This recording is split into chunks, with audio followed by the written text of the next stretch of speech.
৬৮ বছর আগে স্মৃতি ফিরে এলো ফিফা ফুটবল বিশ্বকাপে। গতকাল ১৫ জুন অনুষ্ঠিত ৪টি ম্যাচের কোনো ম্যাচেই দেখা যায়নি হার কিংবা জিত। এর মধ্যে অন্যতম আলোচিত ম্যাচ বিশ্বকাপের অন্যতম ফেভারিট স্পেনের সঙ্গে এবার অভিষেক হওয়া কেপ ভার্দের ম্যাচটি।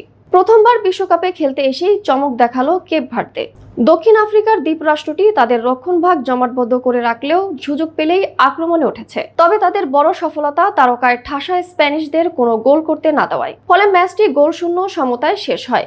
দিনের অপর ম্যাচগুলোতে রাত ১টায় বেলজিয়ামের সঙ্গে ১-১ গোলে মিশর, সৌদি আরবের সঙ্গে ১-১ গোলে উরুগুয়ে এবং সবশেষ নিউজিল্যান্ডের সঙ্গে ২-২ গোলে ড্র করে ইরান। এদিকে আজ বাংলাদেশ সময় রাত ১টায় মুখোমুখি হবে ফ্রান্স ও সেনেগাল, ভোর ৪টায় ইরাক ও নরওয়ে এবং আগামীকাল সকাল ৭টায় বর্তমান চ্যাম্পিয়ন আর্জেন্টিনা ও আলজেরিয়া। সকাল ১০টা অস্ট্রিয়া ও জর্ডান এবং রাত ৮টায় মুখোমুখি হবে পর্তুগাল ও ডিআর কঙ্গো।